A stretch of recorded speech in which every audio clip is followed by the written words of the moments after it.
Cinema పేరు పాట పాడు. సినిమా అది మూగ మనుషులు. మళ్ళీ ఒకసారి వాడు. తెలిసింది మళ్ళా ఏం పాట పాడాలి? అదే తెలిసింది. ఇదేనా? ఇదే మళ్ళా తెలిసిందిలే తెలిసిందిలే నెల రాజానే రూపు తెలిసిందిలే సప్పట్లు. సొగసైన కనులేమో నాకున్నవి చురుకైన మనసేమో నీకున్నది. నాకు లేదు వినుకుంది.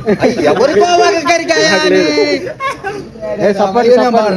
పాడు పాడు. సరే సరే మధ్యలో ఏం డిస్టర్బ్ చేయం. మళ్ళీ కంటిన్యూ. కనులేమిటో ఆ కథ ఏమిటో ఓ వారే ఇది ఏమి అనుకుందునా నీ కలగందునా. Right right right. Done. Super.